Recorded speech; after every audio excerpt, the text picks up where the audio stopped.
추운 날씨 가운데서도 또 수요 예배로 영광 돌리는 귀한 성도를 사랑하고 축복합니다. 몸 건강하시고요. 또 늘 은혜 가운데 거하는 삶이 되시길 바랍니다. 오늘부터 우리가 빌립보서를 강의하면서 또 말씀 가운데 또 함께 은혜를 나누고자 합니다. 빌립보서는 바울이 빌립보 교회에 보낸 편지인데요. 바울은 로마 감옥에서 편지를 썼고 에바브로디도 집사가 이 편지를 가지고 와서 전달하죠. 감옥 안에서 쓴 편지라고 해서 우리가 익히 알고 있듯이 옥중서신이라고 부릅니다. 바울의 옥중서신으로는 에베소서, 빌립보서, 골로새서 그리고 빌레몬서가 있는데요. 특별히 이 옥중서신 가운데 이 빌립보서가 어디에서 기록되었는가? 이것은 우리에게 큰 은혜와 또 교훈을 줍니다. 그것은 로마 감옥 안에서 이 편지를 써서 보냈다라는 것입니다. 바울은 지금 제약된 환경 가운데 처해 있는데요. 그런데 그는 이 감옥 안에서 엄청난 기쁨을 지금 누리고 있습니다. 그 기쁨이 얼마나 큰지 자기 혼자서 이 기쁨을 누릴 수가 없어서 결국 감옥 바깥에 있는 빌립보 교인들에게 이 기쁨을 함께 하려고 편지를 보내고 있습니다. 사랑하는 성도 여러분, 한번 생각해 보세요. 감옥은 추운 곳이고요. 그리고 제약된 곳이고 또 외로운 곳입니다. 자유가 없습니다. 그 안에서는 인간적 대우를 받을 수가 없습니다. 자, 그러면 만약 우리들이 이러한 감옥 안에 있다고 합시다. 그럼 굉장히 마음이 우울할 겁니다. 슬플 겁니다. 자, 이 슬픈 마음은 아마 감옥 안에 계속 수감되어 있는 동안에 지속되어질 것입니다. 자, 그런데 여러분, 만일 어떤 사람이 이러한 감옥 안에서 말할 수 없는 기쁨을 누린다고 한다면 이것은 보통 일이 아닙니다. 이것은 대단한 그런 충격적인 일입니다. 어떻게 이런 고통스러운 환경 가운데서 기쁨을 누릴 수 있는가? 이것은 아주 대단한 일인데요. 그 대단한 일을 경험하는 사람이 오늘 본문에 나타나고 있습니다. 그분이 바로 사도 바울입니다. 바울은 모두가 절망하고 모두가 좌절하고 모두가 우울하고 모두가 슬퍼할 수밖에 없는 이런 환경 가운데서도 기쁨이 충만했고요. 이 기쁨을 자기 혼자 간직할 수 없어서 감옥 바깥에 자유스러운 행보와 또 환경을 가지고 있는 성도들에게 이 기쁨을 나누고 싶어하는 마음을 가지고 있는 것입니다. 자, 어떻게 그가 감옥 안에서 기뻐할 수 있는가? 그는 이 기쁨의 비결과 방법을 알았습니다. 그래서 오늘 우리는 이 빌립보서를 기쁨의 서신이다 이렇게 별칭으로 부르고 있죠. 빌립보서는 기뻐한다라는 말이 많이 나옵니다. 그래서 우리는 빌립보서를 읽을 때 위로가 되고 용기가 됩니다. 아주 따스함을 빌립보서를 묵상하는 가운데 깨닫게 돼요. 우리가 이 세상을 살아가면서 기쁨의 평안처럼 소중한 것 없습니다. 그런데 요즘 우리는 기뻐할 이유가 별로 없는 것 같은 환경 속에 처해 있는 것 같습니다. 직장에서 만난 사람마다 찡그린 얼굴을 보게 되고요. 또 길에서 마주치는 그런 사람들을 보면 이렇게 밝은 사람이 별로 없어요. 가정에서 가족끼리 만나도 유쾌하게 웃을 일이 별로 없는 것 같이 보여요. 자, 그런데 이러한 가운데서 바울은 기뻐할 수 있는 방법을 가르쳐주고 계십니다. 우리 신앙생활 가운데 가장 소중한 목적은 기쁨입니다. 따라서 우리가 빌립보서를 같이 묵상하면서 잃어버렸던 기쁨 속에 주시는 평강을 회복하는 우리 모두가 되시기를 주님의 이름으로 간절히 축원해 드립니다. 자, 그러면 서론적인 부분에서 빌립보서의 발신자가 누구냐? 그러니까 빌립보서를 쓴 사람이 누구냐? 자, 1절을 같이 한번 읽어보시겠습니다. 그리스도 예수의 종 바울과 디모데는 그리스도 예수 안에서 빌립보에 사는 모든 성도와 또한 감독들과 집사들에게 편지하노니 아멘. 자, 빌립보서의 발신자는 쓴 사람은 바울이에요. 그런데 오늘 본문에 보면 바울과 디모데는 이라고 명명하고 있어요. 즉 바울이 빌립보 교회에 편지를 쓰면서 자신과 함께 더불어 디모데를 공동 저자로 이야기하고 있습니다. 자, 그러면 바울이 쓴 편지인데 바울은 굳이 왜 디모데를 공동 저자로 이렇게 명명하고 있을까요? 여기에는 이러한 배경이 있습니다. 이 빌립보 교인들에게 디모데는 아주 특별한 사람입니다. 물론 바울과도 굉장히 큰 인연을 가진 사람이죠. 영적인 아들로 명칭되고 있는데요. 이와 같이 바울에게도 아주 친밀한 그런 사람이지만 빌립보 교인들에게도 이 디모데는 특별한 관계 있는 사람입니다. 그 배경은 바울과 바나바가 제1차 선교 여행을 마치고 돌아옵니다. 그리고 다시 2차 선교 여행을 떠나기로 했을 때 바울과 바나바라는 지도자 사이에는 결코 좁힐 수 없는 그러한 간격이 생겼어요. 문제가 발생됐습니다. 그 원인은 1차 선교 여행 때에 동행했던 마가라는 사람이 전도 여행이 너무너무 힘들고 어려우니까 중간에서 포기한 거예요. 전도 여행이 이렇게 쉬워요? 오늘 우리 또 전도팀이 화수목 계속해서 우리 전도 활동하는데 오늘 수요 포도나무 전도팀이 바람이 엄청 많이 불었잖아요. 그런데 장갑도 안 끼고 이 팻말을 들고 1시간 여 동안 사람들 뭐 보든 안 보든 우리의 사명을 감당하고 계셨어요. 쉽지 않아요. 누구 추운지 모릅니까? 따뜻한 곳에 있는 게 좋지요. 또 사람들이 따뜻하게 반겨주는 거 아니고 냉소적인 그런 모습으로 바라보는 사람, 또 비아냥거리면서 지나가는 사람, 이러한 사람들 속에 예수 믿지 않으면 하나님 앞에 심판받고 이러한 팻말을 들고 1시간여 동안 서 있는 게 쉽지 않아요. 굉장히 어려운 그러한 사역이에요. 그런데 우리 화요일 날, 수요일 날, 목요일 날 이 전도팀이 가가오 방문하면서 듣던지 안 듣던지 봤던지 안 봤던지 또 좋은 호응을 가지고 접근하든지 또 비아냥거리면서 대하든지 아랑곳도 하지 않냐고 우리의 사명을 감당하는 거예요. 이 마가라는 사람이 그 열악한 환경 가운데 전도 여행이 쉽지 않으니까 중간에 그냥 도망가 버렸어요. 자, 그런데 2차 전도 여행을 출발하려고 하는데 이 마가가 슬며시 와가지고 선생님 나를 데려가 가십시오 라고 부탁해. 그럼 여러분 데려가겠어요? 1차 여행 때 도망간 사람, 포기한 사람 데려가겠어요? 그런데 바울은 절대로 안 된다. 이 여행이 얼마나 어렵고 힘든데 한번 도망간 너를 어떻게 믿을 수 있느냐? 받아들이잖아요. 그런데 바나바는 그 사람을 받아들여요. 그래서 같이 가야 된다 안 가야 된다 싸우다가 지도자들이 결별해. 서로 따로 흩어져서 복음을 전하기 시작해. 자, 바울은 바나바는 마가를 데리고 따로 데려가고요. 바울은 실라를 데리고 2차 선교 여행을 가는 가운데 루스드라라는 곳에서 쓸만한 청년을 만납니다. 이 청년이 바로 디모데예요. 그리고 디모데는 이후에 바울의 신실한 동력자로 함께 그 사역을 감당해요. 마음이 맞는 사람과 사역을 한다는 것은 큰 행복입니다.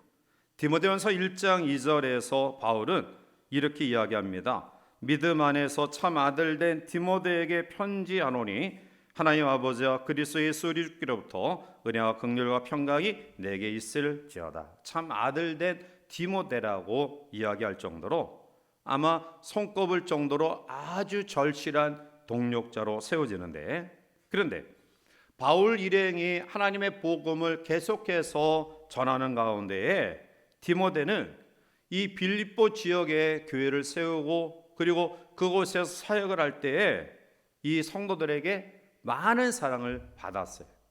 젊은 그런 나이에 헌신하고 애쓰고 봉사하고 충성하는 디모데를 통해서 빌립보 교인들이 많은 그러한 존경의 마음을 가지고요, 많이 사랑합니다. 그래서 바울이 빌립보 교회를 세우고 그 사역을 감당하지만 함께 더불어 동력했던 디모데 또한 빌립보 교인들과 이러한 따뜻한 관계를 가지고 있었기에 그들을 권면하면서 바울과 디모데는 이라고 발신자의 디모데 이름을 공동으로 써서 그들에게 보내. 자, 그러면 빌립보서의 수신자는 누구냐? 1절 말씀 가운데 중반절에 보면 빌립보에 사는 모든 성도와 또한 감독들과 집사들에게 편지하노니 라고 이야기하죠. 즉 빌립보에 있는 모든 성도들이에요. 이 빌립보는 오늘날 그리스 북부의 필리포이라는 작은 타운 근처에 있는 고대 도시인데요, 물론 지금은 폐허만 남아있지만 이 빌립보라는 도시가 세워진 배경은 알렉산더 대왕의 부친이었던 필립이라는 그런 분이 자기의 이름을 따서 세운 도시가 빌립보예요. 그러니까 그 당시에는 엄청나게 큰 그런 도시로 세워졌는데, 이 도시에 빌립보 교회가 어떻게 세워졌느냐? 주 52년경 바울이 2차 선교 여행 중에 드로아에 잠깐 머무르게 돼요. 그리고 그의 다음 사역을 위해서 하나님 앞에 기도하면서 아시아로 가서 하나님의 복음을 전하겠다라는 간절한 마음을 가지고 이제 그렇게 시도하려는데, 그 밤에 바울이 환상을 보게 돼요. 사도행전 16장 9절을 보면 밤에 환상이 바울에게 보이니 마게도냐 사람 하나가 서서 그에게 청하여 이르되 마게도냐로 건너와서 우리를 도우라 하거늘 이라고 말해. 즉 마게도냐 환상을 보면서 성령이 바울의 발걸음을 아시아로 가던 발걸음을 유럽으로 돌려요. 역사학자 토인비는 이 사건을 가리켜서 사도 바울을 싣고 갔던 배는 문명을 싣고 갔다라고 지적할 정도로 아주 획기적인, 물론 세계 역사 속에서도 마찬가지지만 기독교 역사에서 아시아로 복음이 전파되어지는 것을 유럽으로 방향을 틀었다라는 것은 놀라운 어떤 전환점이 되는 그러한 사건이에요. 자, 그런데 이제 바울이 환상을 보고 마게도냐 환상을 보면서 배를 타고 유럽 마게도냐 지역에 당도하게 되고요, 거기에 빌립보를 방문하게 됩니다. 그리고 아직까지 교회가 세워지지 않아서 강가에서 기도처를 쳤다가 복음을 전하게 되었는데요, 그때 최초로 바울을 통해 복음을 받아들인 사람이 우리가 잘 알듯이 자주장사인 루디아라는 여인이에요. 그래서 루디아라는 여인을 중심으로 세워진 교회가 빌립보예요. 빌립보 교회는 이와 같이 여성 중심으로 세워진 교회였기에 아주 따뜻하고 섬세한 섬김 있는 사랑이 많은 그러한 교회입니다. 자, 그런데 사도 바울이 여기서 사역을 감당하면서 빌립보 교인들에게 말할 수 없는 사랑을 받았어요.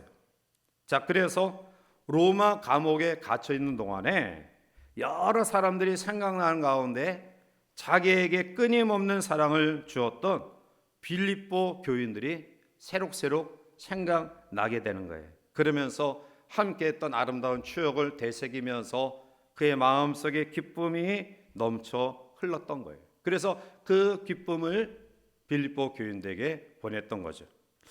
우리가 바울이 쓴 책을 보면 아주 특별한 특징을 가지고 있어요.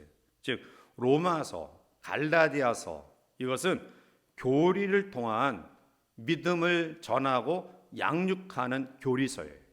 그런데 이 빌립보서는 교리적인 것이 없어요. 우리의 삶 속에서 생활적인 그런 기쁨, 평안, 즐거움을 통해서 믿음을 도전하고 있는 책이 빌립보서예요. 우리가 복음을 전할 때에 예수 믿으면 천국 갑니다, 이 교리적인 것으로 하나님의 복음을 전할 수도 있지만 중요한 것은 우리의 표현되어지는 삶을 통해서도 하나님의 복음을 전할 수 있습니다. 즉 어려운 환경과 또 고난의 여건 속에 우리 모두가 빠질 때가 있어요.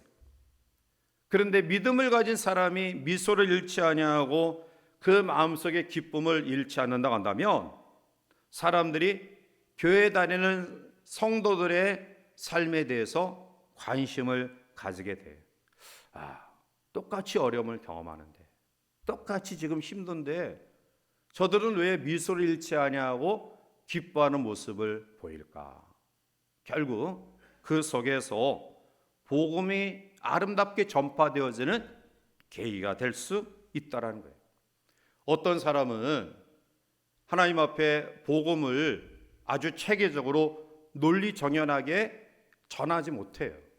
그런데 그 사람을 통해서 믿음을 가진 사람들이 생겨나요. 왜일까요? 그것은 그의 삶을 통해서 감동을 주기 때문에 그런 거예요. 복음에 대하여 나타내지 않아도 그의 삶 속에서 복음이 드러나는 거예요. 예수 믿는 사람들이 왜 얼굴이 어둡고 침침하고 또 우리의 삶이 이렇게 우중충하면 전도가 안 돼요. 그런데 환한 미소를 가지고 밝게 웃으며 또 기쁨과 평안을 늘 유지하면 그 사람을 통해 하나님의 복음이 전파되어지는 거예요. 제가 늘 이야기하지만 우리는 성경에서 예수님을 발견하고 불신자들은 예수 믿는 성도를 통해서 예수님을 보게 돼요. 그러면 여러분들이 작은 예수로 어떻게 주변의 사람들에게 비춰지고 있어요? 우울한 예수? 침침한 예수? 아니죠. 정말 기쁨과 평안이 넘쳐나고 어떠한 그런 어려운 가운데서도 소망을 잃지 아니하는 그런 복음을 우리의 삶을 통해 드러내야 되지 않을까요? 성령의 9가지 열매 가운데 첫 번째가 사랑이에요. 그 다음이 희락입니다. 희락, 기쁨이에요. 물론 기쁨이 사랑 다음에 최고의 위치에 있다라고 단언할 수는 없지만, 그러나 희락이 성령의 우리들이 반드시 맺어야 될 9가지 열매 가운데 두 번째 자리에 위치하고 있다는 것은 그만큼 기쁨이 중요한 것이 아닌가라는 생각을 하게 돼요. 자, 그러면 빌립보서를 쓴 동기가 뭘까요? 주 63년 4년경에 바울이 로마 감옥에 갇혀 있게 되는 소식을 빌립보 교인들이 들어요. 그리고 빌립보 교회를 세워서 자기들에게 사랑을 주었던 스승 바울의 상황을 애처롭게 생각해요. 그리고 나서 빌립보 교회 성도들이 외면하지 아니하고 바울의 어려운 옥중 생활을 뒷바라지하기 위해 에바브로 디도라는 집사를 파송합니다. 그런데 이 에바브로 디도가 로마 감옥에 있는 바울을 수발들다가 병이 들어요. 이 소식이 빌립보 교인들에게 알려집니다. 모두가 걱정해요. 바울도 걱정하고 또 자기들과 함께 신앙을 나누었던 에바브로 디도 집사가 병이 걸렸으니 얼마나 염려가 크고 걱정하겠어요. 그런데 에바브로 디도가 이 질병에서 고침을 얻게 돼요. 그래서 바울은 빌립보 교인들이 지금 걱정하고 있을 텐데 나 바울을 위해서도 염려하지 마라. 또 에바브로 디도 집사도 다시 회복했으니 교인들의 근심을 덜어주기 위한 그런 마음으로 이 편지를 써서 빌립보 교회가 파송한 에바브로 디도 집사를 통해서 빌립보서를 다시 빌립보 교인들에게 보내는 거예요. 이러한 배경을 가지고 바로 바울은 빌립보서를 썼어요. 사랑하는 성도 여러분들이요, 그만큼 빌립보 교회는 바울의 사역에 힘이 되었던 교회예요. 우리가 사역을 감당하면서 이렇게 위로자가 있고 동력자가 있고 또 힘이 되는 후원자가 있으면 얼마나 힘이 생기는지 몰라요. 오늘 본문 3절 말씀 가운데에 내가 너희를 생각할 때마다 나의 하나님께 감사하며. 빌립보 교회를 생각할 때마다 감사만 있는 거예요. 자, 8절에 내가 예수 그리스도의 심장으로 너희 무리를 얼마나 사모하는지 하나님이 내 증인이시니라. 예수의 마음으로 빌립보 교회를 사모하는, 빌립보 교인들을 그러한 마음으로 사모하는 거예요. 자, 23절과 24절 우리 넘어가서 같이 한번 함께 읽어보실까요? 내가 그들 사이에 끼었으니 차라리 세상을 떠나서 그리스도와 함께 있는 것이 훨씬 더 좋은 일이라 그렇게 하고 싶으나 내가 육신으로 있는 것이. 아멘. 이 둘 사이에 끼었다라는 것은 생과 사, 삶과 죽음의 둘 사이에 내가 끼었다. 그런데 솔직히 말하면 내가 이 세상을 떠나서 그리스도와 함께 있는 것이 더 좋은 일이다. 내 마음은 그렇게 하면 좋겠다. 내가 이 힘든 세상 가운데 여러 가지 오해도 받고 또 사도의 그 사도성도 의심받고 또 복음 때문에 또 여러 가지 애매한 고난을 받는데 차라리 죽는 게 나 속 편하다. 그건 걱정 없는 것 아니냐. 차라리 나도 그렇게 하고 싶다. 떠나버리고 싶다. 그런데 육신으로 있는 것이 너희를 위하여 더 유익하다. 즉 너희들과 함께 있는 것이 더 유익하다. 내가 너에게 유익을 줄 수 있기에 죽을 수 없다라는 애정 표현이에요. 바울의 개인적인 그러한 상황을 보면 천국 가는 게 더 좋잖아요. 하나님 나라에 들어가는 게 훨씬 더 낫죠. 고통할 이유 없죠. 그러나 빌립보 교인들에게 감사를 표현하면서 내가 너희들에게 조금이라도 유익을 줄 수 있으면 차라리 고통스럽지만 힘이 들지만 그러나 여기 있는 것이 더 낫기 때문에 있다. 이런 마음을 가지고 너희들에게 편지한다라는 거예요. 자, 그럼 본론에 들어가서 이제 이러한 수신자, 발신자 배경을 살펴보면서 그러면 편지를 쓴 바울은 어떤 신앙의 의식을 가지고 그가 삶을 살았는가? 왜 빌립보 교회를 사랑하면서 죽는 것이 난데 내가 너희들과 함께 있기를 원하느냐? 이러한 배경들을 계속해서 말씀하고 있어요. 우리가 살아가면서 가장 중요한 것은 정체성을 확립하는 거예요. 내가 누구냐? 내가 어떤 존재냐? 존재의 사명을 우리가 발견하지 못하면 우리는 의미 있는 삶을 살아갈 수 없어요. 우리가 하나님 앞에 변함없이 흔들림이 없이 이 어려운 세상을 살아갈 수 없어요. 바울은 자기 정체성에 대해서 분명한 믿음의 의식을 가졌어요. 그래서 사람 때문에, 환경 때문에, 여건 때문에 흔들리지 않고요, 끝까지 존재적 사명을 감당할 수 있었어요. 자, 그러면 여러분들은 누구십니까? 나 자신은 누구냐라는 거예요. 오늘 여기서 예배하는 저와 여러분들은 어떤 존재냐라는 거예요. 우리가 이것을 분명히 확인해야 됩니다. 오늘 우리는 누구냐? 하나님 마음 안에 있는 존귀한 존재들임을 확신하시기 바랍니다. 천하보다 더 귀한 존재로 우리를 세우셨어요. 하나님께서 우리를 부하로 값진 진주로 여기셨기에 독생자 외아들을 우리에게 주신 거예요. 그만큼 우리는 하나님 앞에 복된 사람들이다라는 거예요. 바울이 멋진 사역과 삶을 살아갈 수 있었던 근거는 자기에 대한 분명한 정체성이에요. 내가 누구냐? 내가 왜 여기 있느냐? 나를 통해 어떠한 삶을 살기를 원하느냐? 이것을 이 밤 우리 모두도 다시 한번 깨닫는 귀한 시간 되기를 바라고요. 그래서 우리도 바울처럼 끝까지 우리의 삶을 포기하지 말고 경주의 삶을 훌륭하게 잘 감당하는 성도를 주시기를 바랍니다. 그럼 바울이 가진 의식은 어떤 의식이냐? 오늘 1절 말씀 가운데 보면 상반절에 나와 있어요. 그는 종의 의식을 가졌습니다. 그리스도 예수의 종 바울, 이렇게 표현하고 있어요. 자, 여기서 이 종이라는, 이 둘로스라는 이 단어는 단순히 신분화하는 정도의 하인이 아니에요. 여기서 이야기하는 종은 노예입니다. 노예. 자기의 주권과 의식과 주장과 심지어는 자기의 생명도 자기가 함부로 할 수 없는 노예예요.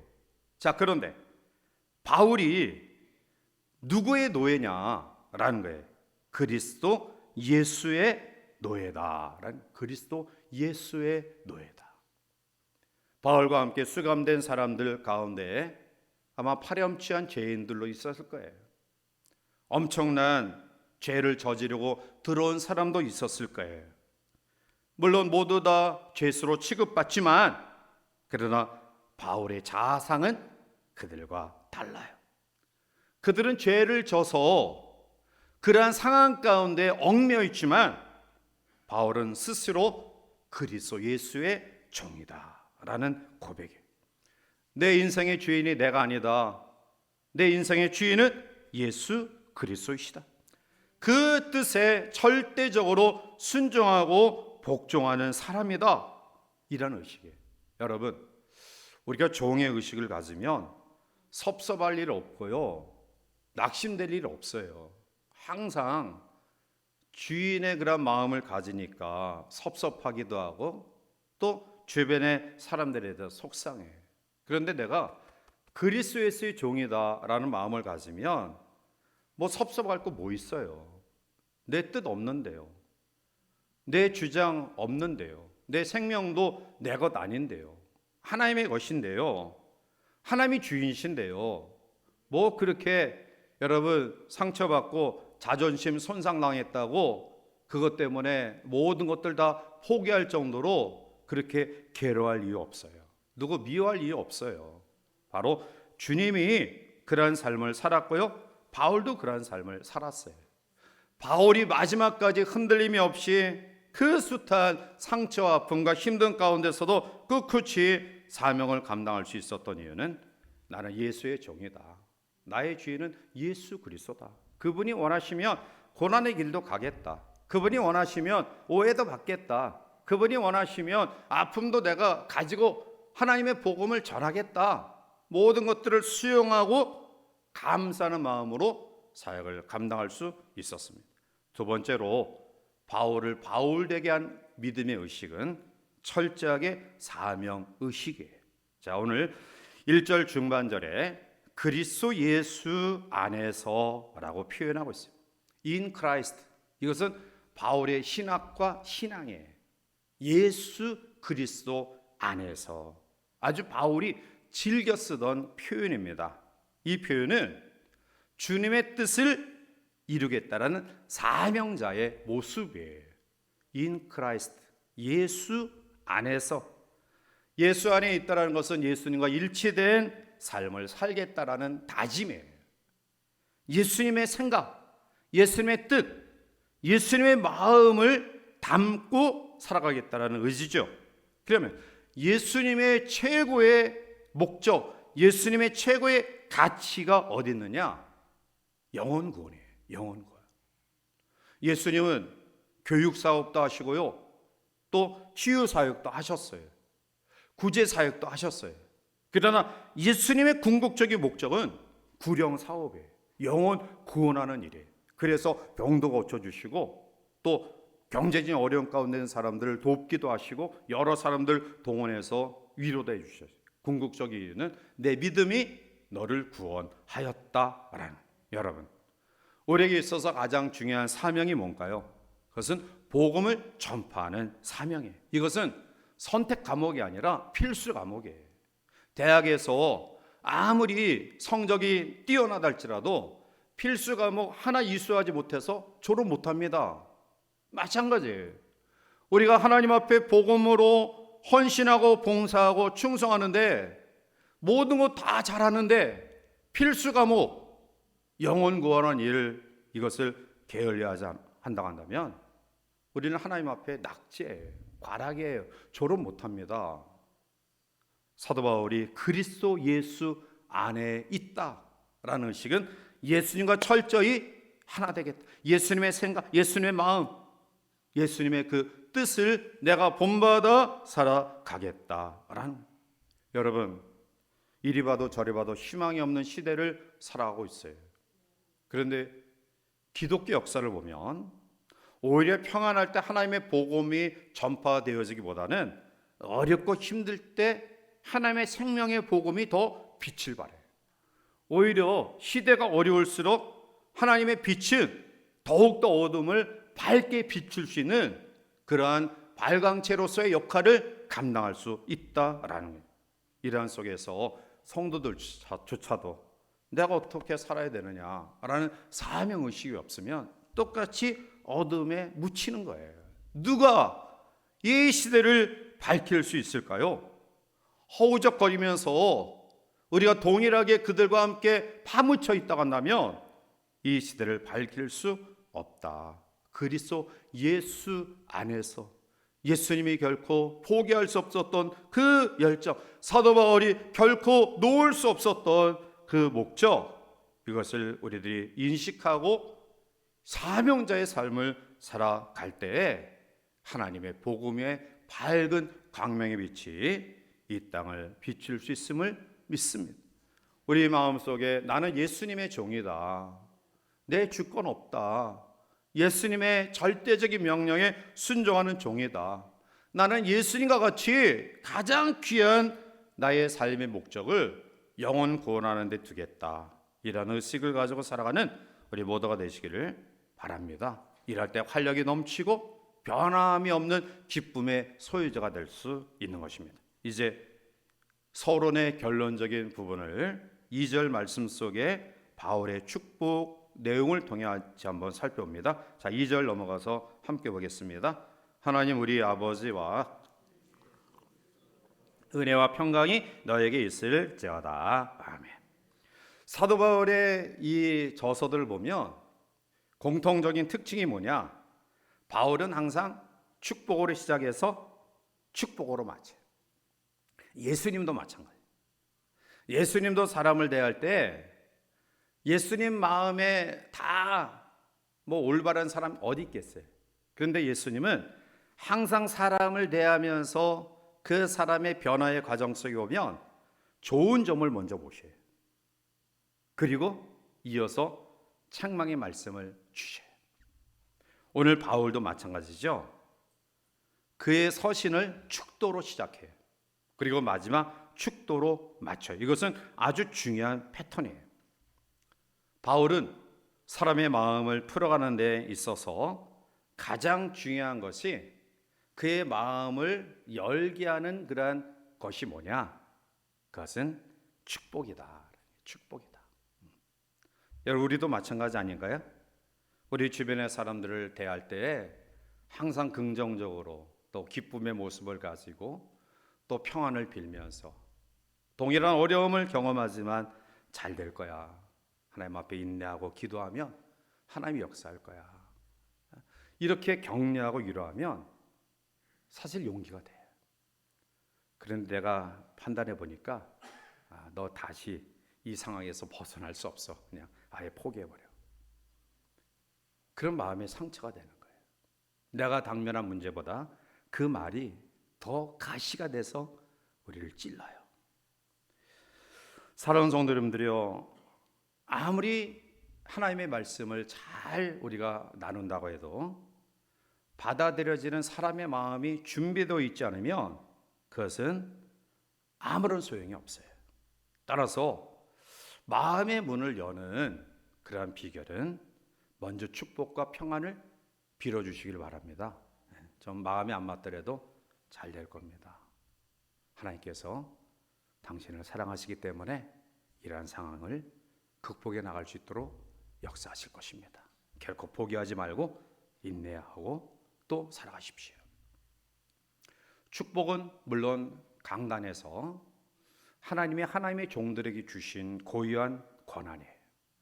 그러나 성도들이 신학적인 축복권을 가질 수 없지만, 그러나 우리는 남에게 항상 축복을 빌어주는 사람이 되어야 돼. 성도는 축복을 빌어주고 평안을 빌어주는 사람이 되어야 돼. 절대로 우리 입에서 다른 사람을 저주하고 정죄하고 헤아리고 비판해서는 안 돼. 그 비판과 헤아림을 통해서 내가 도로 받아요. 그래서 성도는 어떤 경우에도 우리가 저주하고 정죄하지 않는다. 계속해서 축복을 빌어줘요. 하나님 앞에 평안을 빌어줘요. 그것이 그에게 안 맞으면 축복 비는 나에게 돌아오는 거예요. 그러니까 얼마나 우리가 복받기 쉬워요. 복을 빌어주면 그 사람이 복받으면 또 나도 기쁘고, 내가 축복을 빌어주는 사람이 잘 되니까. 그런데 그 사람이 그런 믿음의 그릇이 안 돼서 그것이 나에게 들어오면 또 나도 좋고. 오늘 바울은 이러한 사실을 늘 알았기 때문에 예수님처럼 사람을 대할 때 부정적인 것 끄집어내서 먼저 책망하고 비난하고 지적하지 않고요, 그의 긍정적인 모습을 끄집어내서 먼저 칭찬하고 격려하고, 그리고 또 경책의 말씀을 통해서 잘못된 부분들을 깨닫게 하시고, 결국 궁극적으로 합력하여 선을 이루게 하셨던 주님의 사역을 바울이 늘 기억하고, 그는 항상 축복하고 그리고 축복으로 그의 서신서를 마쳐요. 이제 결론적인 말씀으로 맺어드립니다. 제가 중간에 말씀드렸지만 지금은 평안을 잃어버린 시대 같아요. 사람들의 얼굴에서 기쁨이 점점 사라지고 있어요. 이러한 속에 우리가 빌립보서를 묵상하면서 오늘 세상에 주는 기쁨이 아닌 하나님이 우리에게 주시는 기쁨을 회복하는 귀한 기회가 되시기를 바랍니다. 그래서 우리들이 경험한 이 기쁨이 우리 주변의 사람들에게 또 잔잔하게 흘러가서 우리를 통해 우리가 함께하는, 우리가 함께 공간 속에 있는 그러한 공동체의 가정과 또 직장과 교회는 오늘 성경이 우리에게 약속하신 기쁨과 평안이 충만함을 아름답게 누리며 살아가는 우리 모두가 되시기를 주님의 이름으로 간절히 축원해 드립니다. 기도하시겠습니다. 사랑의 하나님, 은혜를 감사합니다.